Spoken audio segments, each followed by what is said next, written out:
Mi nombre es Jorge Mor, coordino la sección de cardiología intervencionista de la Fundación Santa Fe y la idea que tenemos, y hablo en plural porque los fellows fueron los que me dijeron, nosotros creemos que usted debería hablar de esto, entonces, ¿o no, Daniel?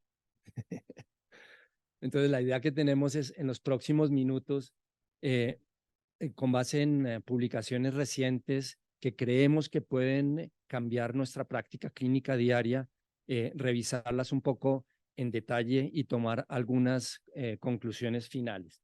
Vamos a dividir esto en dos, en síndrome coronario agudo y en síndrome coronario crónico. Es importante tener en cuenta que en los pacientes con infarto con elevación del ST, cerca de la mitad de ellos tienen enfermedad multivaso.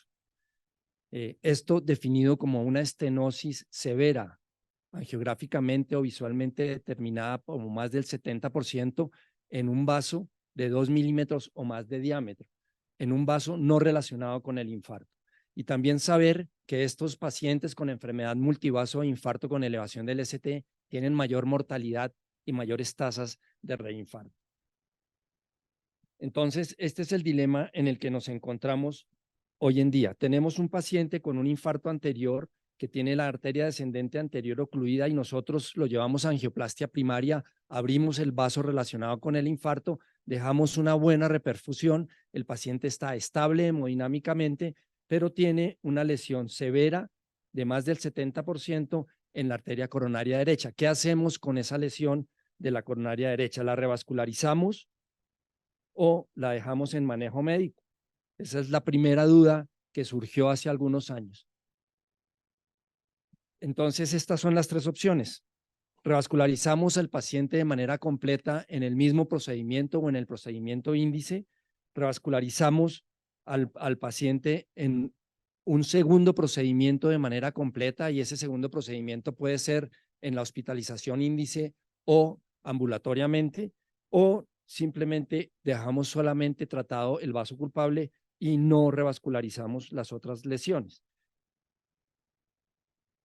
Ya desde el año 2014 se publicó un metaanálisis que incluyó los ensayos clínicos que habían comparado en los pacientes con infarto con elevación del ST que habían sido llevados a angioplastia primaria exitosa, comparó el revascularizarlos de manera completa o dejar solamente el vaso relacionado con el infarto tratado.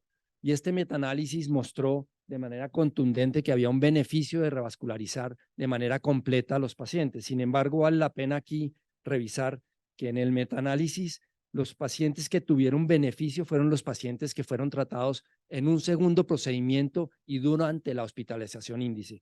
Cuando se analizó la data de los pacientes que fueron tratados en el cateterismo índice, o sea, al tiempo con la angioplastia primaria, estos pacientes inclusive tuvieron tendencia a tener más complicaciones y el beneficio clínico neto no fue claro. Voy a hablar rápidamente de algunos estudios que vuelven también a defender con mucho poder la necesidad de revascularizar de manera completa a los pacientes con infarto con elevación del ST. Este es el ensayo clínico de ANAM3 Primulti, que yo lo traigo publicado en el año 2015, que lo traigo simplemente porque incluyó un concepto bien interesante y es que le hizo reserva de flujo fraccional a todas las lesiones no culpables y revascularizó solamente las lesiones que eran hemodinámicamente significativas con un FFR menor de 0,8 y el resultado fue contundente a favor de revascularizar de manera completa en desenlaces cardiovasculares mayores a 3 años con beneficio de revascularización completa sobre solamente revascularizar el vaso culpable. Y finalmente, recordar tal vez el estudio hasta ahora publicado más importante que defiende la posibilidad de revascularizar de manera completa a los pacientes, que fue el Complete Trial, publicado en 2019 en New England Journal. En este estudio, los pacientes fueron revascularizados en un segundo procedimiento que podía ser durante la hospitalización índice o de manera ambulatoria, también con un beneficio significativo en desenlaces compuestos a favor de revascularizar de manera completa a estos pacientes. De tal manera que de las primeras tres opciones podemos quitar ya, sin duda, la opción de dejar solamente tratado el vaso relacionado con el infarto. Ya no hay duda, según la evidencia actual que se ha construido en los últimos 10 años probablemente, que debemos revascularizar de manera completa al paciente con infarto agudo del miocardio con elevación del ST, que ha sido llevado a una angioplastia primaria de manera exitosa. La pregunta y lo que surge ahora de duda es, como está diciendo aquí Felipe en la diapositiva, ¿debemos procrastinar o no procrastinar? Es decir, ¿debemos hacer toda la revascularización tempranamente y en el procedimiento índice o podemos dejar para mañana lo que deberíamos haber hecho hoy? Y para eso hay 2 estudios publicados este año, ensayos clínicos, ambos prospectivos, aleatorios, multicéntricos, europeos, que fueron publicados recientemente. El primero es el Multistars AMI. Estas son las características del estudio. Fueron 840 pacientes que fueron aleatorizados a realizar revascularización completa en el procedimiento índice, es decir, el paciente era llevado a angioplastia primaria, se le hacía la angioplastia primaria y posteriormente se le revascularizaban todos los otros vasos que tuvieran lesiones de más del 70% por estimación visual, o se difería esta segunda revascularización a un periodo que iba entre 19 y 45 días, que en promedio fue de 37 días, como lo vemos aquí.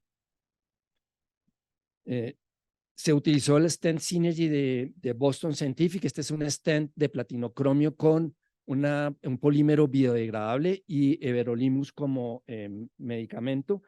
El análisis funcional o el anatómico invasivo de las lesiones se dejó a discreción de los operadores y el punto final primario compuesto del estudio fue muerte por cualquier causa, infarto agudo del miocardio no fatal, accidente cerebrovascular, revascularización no planeada guiada por isquemia u hospitalización por falla cardíaca en el primer año. Fue un estudio diseñado para no inferioridad. Esto fueron 418 pacientes incluidos en el grupo de angioplastia inmediata y 422 en el grupo de segundo procedimiento diferido. Y estos son los resultados en las curvas de Kaplan-Meier. Fíjense que hubo un beneficio significativo en reducción del punto final primario compuesto cuando los pacientes fueron sometidos a angioplastia completa o revascularización completa en el procedimiento índice. La P es muy significativa para no inferioridad, pero adicionalmente es una P significativa para superioridad. Aquí vale la pena tener en cuenta que el beneficio se presentó principalmente en los primeros 45 días después de aleatorizados los pacientes. Es decir, después de los 45 días las curvas se hacen paralelas, el beneficio es muy temprano y no tardío. Cuando se hace un análisis de todos los subgrupos, pues se ve que hay una tendencia a que todos los subgrupos de los pacientes incluidos se beneficien con revascularizarlos completos en el procedimiento índice. Pero cuando se hace un análisis juicioso de los puntos secundarios, que simplemente es un análisis de cada uno de los puntos y componentes del punto final primario compuesto, es importante anotar lo siguiente. Lo primero es que el resultado lo jalona estos 2 desenlaces: infarto agudo de miocardio no fatal y revascularización no planeada. En cuanto a la revascularización no planeada, pues pareciera ser lógico que cuando usted deja a un paciente con lesiones de 70% o más en vasos no tratados durante más de un mes, la probabilidad de que ese paciente desarrolle dolor torácico, se considere que es la lesión no tratada, se hospitalice y le realice la revascularización de manera no planeada, pues parecería lógico. Y en cuanto al análisis del infarto no fatal, es importante cuando se hace un análisis juicioso decir que la gran mayoría de estos infartos fueron infartos tipo 4A, es decir, relacionados con el segundo procedimiento simplemente por elevación de troponinas, lo cual probablemente le quita un poco a este resultado, le quita un poco de importancia a este resultado. ¿Qué limitaciones tiene este ensayo clínico? Las mujeres estuvieron subrepresentadas, solamente fueron el 20% del grupo estudiado. Este estudio se diseñó y empezó la recolección de pacientes durante la parte más dura de la pandemia del COVID-19, lo cual dificultó poder recolectar los pacientes y que estos pacientes fueran al hospital, por ejemplo, que con el infarto llegaran al hospital para poder ser sometidos a angioplastia primaria, de tal manera que por la lentitud en el enrolamiento de los pacientes hubo necesidad durante el estudio de incluir en el punto final primario el punto de accidente cerebrovascular y de hospitalización por falla cardíaca, lo cual pues le quita un poquito de validez también al diseño del estudio. El siguiente estudio es el BioVasc, también publicado en Lancet este año. Este estudio tiene este diseño, fueron 1.525 pacientes. La diferencia acá es que se incluyeron pacientes con síndrome coronario agudo con y sin elevación del ST. De hecho, los pacientes sin elevación del ST en este estudio corresponden al 60% de los pacientes incluidos, mientras que con elevación del ST son 40%. Esta probablemente es la novedad del diseño, y es que teníamos mucha información acerca de infarto con elevación del ST para revascularizarlos completos, pero en infarto sin elevación del ST no teníamos mucha información. Estos pacientes fueron aleatorizados a revascularizarlos de manera completa en el procedimiento índice versus diferida, que debería hacerse esa segunda intervención en las siguientes 6 semanas, y en promedio fue 15 días después de aleatorizar el paciente. El stent utilizado fue el Orciro. Nuevamente, todas las ayudas diagnósticas se dejaron a discreción de los operadores. Este fue el punto final primario compuesto: muerte de cualquier causa, infarto agudo del miocardio no fatal, accidente cerebrovascular y revascularización no planeada, e igualmente al estudio Multistar SAMI. Este fue un estudio de no inferioridad. Este es el algoritmo de aleatorización. Fue un análisis de intención a tratar. 764 pacientes fueron a revascularización completa y 761 a revascularización en 2 procedimientos, y esto las curvas de resultados, donde se ve una P muy significativa para el desenlace de no inferioridad a favor de revascularizar de manera inmediata a los pacientes con síndrome coronario agudo con o sin elevación del ST en el procedimiento índice. Cuando se hace un análisis de superioridad, no encontró significancia. Entonces, estas serían las ventajas y desventajas que podemos considerar en las 3 opciones que habíamos analizado al comienzo. Pero como ya dijimos que esta primera opción no existe, porque no vamos a dejar solamente tratado el vaso relacionado con el infarto, ¿cuáles podrían ser las ventajas de hacer todo durante el procedimiento índice? La primera es que se podría tener en cuenta la opinión del paciente, y el paciente siempre nos dirá que él quiere que se le resuelva todo en un solo procedimiento y no tener que volver a la sala de hemodinamia a un segundo procedimiento. También se hace una sola punción arterial, un solo acceso vascular, lo cual pues disminuye un poco las probabilidades de complicaciones vasculares. Se estabilizan tempranamente las lesiones y se logra una revascularización completa. Si usted lo hace diferido, pues probablemente el ambiente en el que trabaje el cardiólogo intervencionista pues va a ser mucho más tranquilo, le va a permitir hacer mucho más fácilmente análisis funcional de la lesión, y probablemente va a lograr una revascularización también completa. Sin embargo, si usted lo hace en un segundo procedimiento, pues va a requerir una segunda punción y probablemente va a ser más costoso. Pero según el metaanálisis que revisamos empezando la presentación, el hacerlo en un solo procedimiento, en el procedimiento índice, sugiere que el paciente pueda tener más complicaciones como falla renal aguda.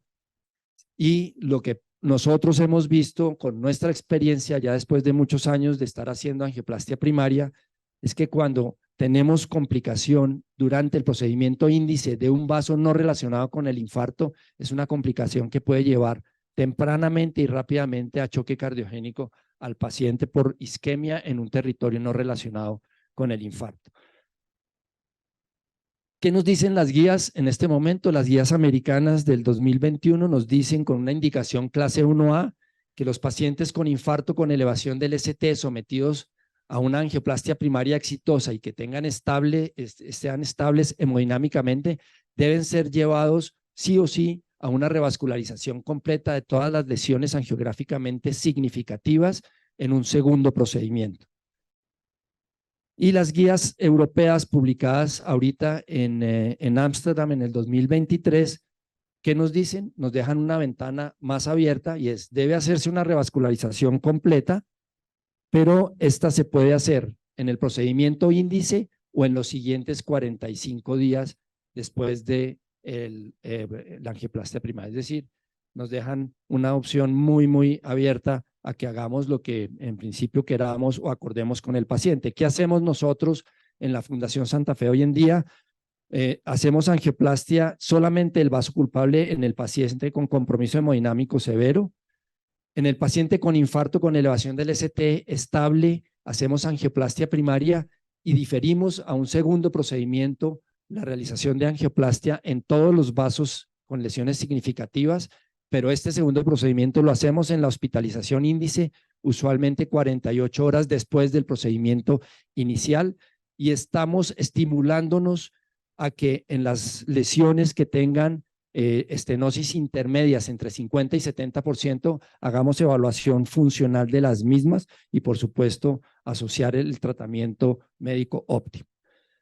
Pasemos ahora al escenario del síndrome coronario crónico, y aquí yo quería hacer como un recuento rápido histórico, porque en este escenario del síndrome coronario crónico todos sabemos que hay una cantidad de estudios que se han venido publicando en los últimos 10 o 15 años que tratan de demostrar que la intervención, sea percutánea o quirúrgica, en estos pacientes no tiene mucho beneficio.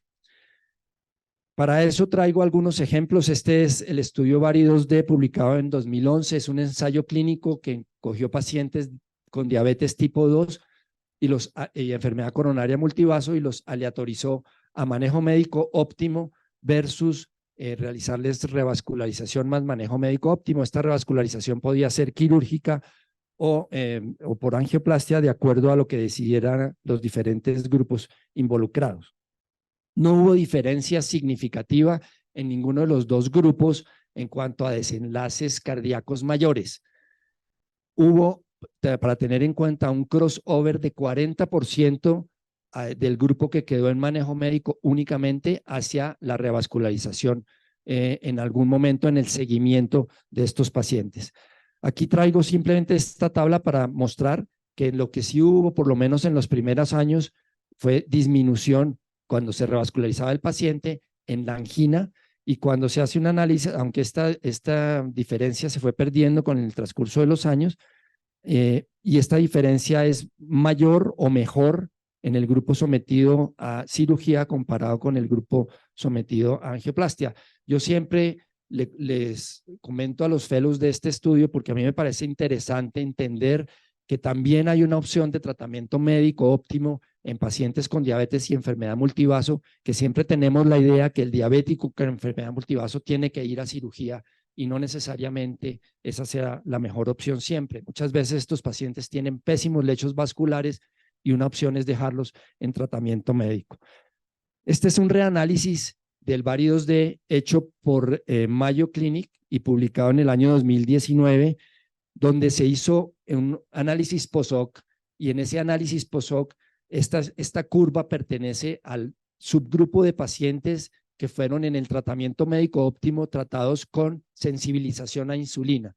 En ese subgrupo de pacientes específicamente hubo un beneficio significativo de revascularizarlos. Eso probablemente quiere decir que si escogemos bien a los pacientes, muy probablemente revascularizarlos sí puede tener algún beneficio. Todos conocemos la isquemia, publicado en el año 2020, un ensayo clínico en pacientes con síndrome coronario crónico e isquemia moderada o severa demostrada, aleatorizados a manejo médico óptimo o angioplastia más manejo médico óptimo, y sabemos que no hubo diferencia entre revascularizar estos pacientes con angioplastia con cirugía versus manejo médico óptimo. Sin embargo, ayer precisamente tuve la oportunidad de ver un video de Greg Stone, que es uno de los cardiólogos intervencionistas de Columbia University, haciendo un análisis de la isquemia muy interesante, en el que él logra demostrar también, haciendo un análisis post-hoc de toda la data, que primero, si el paciente estaba severamente sintomático en el momento de ser incluido en el estudio, ese paciente sí se beneficiaba de revascularizarlo. Y segundo, si se lograba una revascularización anatómica completa, no funcional, pero anatómica completa, ese paciente tiene un beneficio significativo de revascularizarlo cuando tiene isquemia moderada a severa. Uno de los escenarios que quedaba por ver era qué pasaba con los pacientes con mala función ventricular, es decir, fracción de eyección muy disminuida. Para eso se publicó primero este estudio que es el STITCH en 2011, incluyó pacientes con FEBI menor de 35%, aleatorizados a manejo médico óptimo para falla cardíaca y enfermedad aterosclerótica o revascularización quirúrgica, y a los 5 años no hubo diferencia entre revascularizarlos o no revascularizarlos.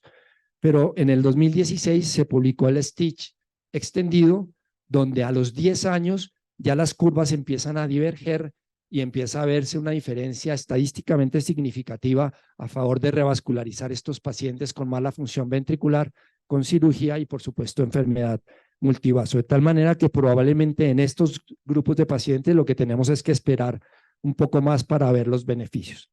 Todo eso para hablar un poco de este ensayo clínico publicado hace un año, que es el Revive BCIS2, que es un ensayo clínico multicéntrico hecho en hospitales de Bélgica, Holanda, Italia y España, en donde se incluyeron 700 pacientes con fracción de eyección igual o menor a 35% y con enfermedad coronaria extensa, susceptible de ser intervenida por angioplastia, y con, lo más importante aquí, viabilidad demostrada en por lo menos 4 segmentos que iban a ser revascularizados, 4 segmentos que potencialmente podían revascularizarse.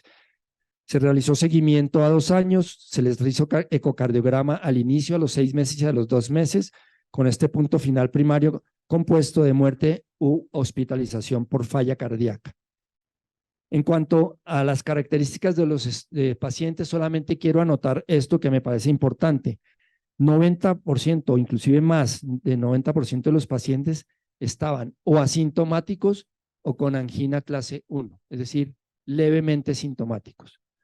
Nosotros ya sabemos que para llevar a revascularización quirúrgica o percutánea, desde hace tiempo lo sabemos, a los pacientes con síndrome coronario agudo, estos deben ser sintomáticos en manejo médico óptimo. De tal manera que aquí la mayoría de los pacientes estaban o asintomáticos o levemente sintomáticos. Estas son las curvas de Kaplan-Meier, donde no hay, se sobreponen evidentemente ningún beneficio de revascularizar a los pacientes en estas condiciones.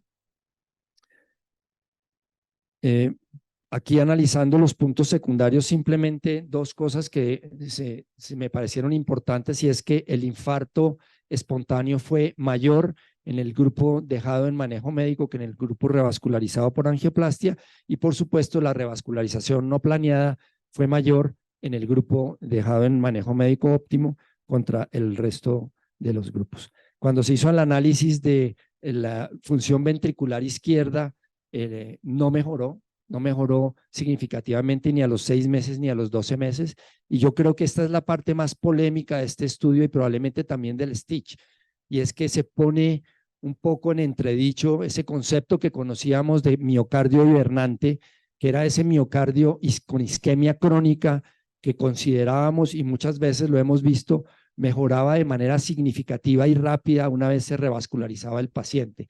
Sin embargo, en estos 2 ensayos clínicos, el STITCH y el Revive, desafortunadamente no se ha demostrado que el hecho de tener viabilidad y que revascularicemos a los pacientes, esto vaya a generar una mejoría significativa en la función ventricular. En conclusión, en pacientes con disfunción ventricular severa, enfermedad coronaria extensa y viabilidad demostrada, la angioplastia no mejoró ni la hospitalización por falla cardíaca, ni la mortalidad, ni la función ventricular, ni la calidad de vida a 3 años. Es probable que en el seguimiento a largo plazo podamos ver, como se vio en el STITCH, que las curvas empiecen a separarse. La cantidad de segmentos viables no determinó el pronóstico ni la mejoría de la función, pero lo que sí, en un subanálisis que se hizo de los estudios de viabilidad, lo que sí demostró un pronóstico y la probabilidad de mejoría fue la cantidad de cicatriz o de miocardio necrótico que se encontró en los estudios previos a la aleatorización.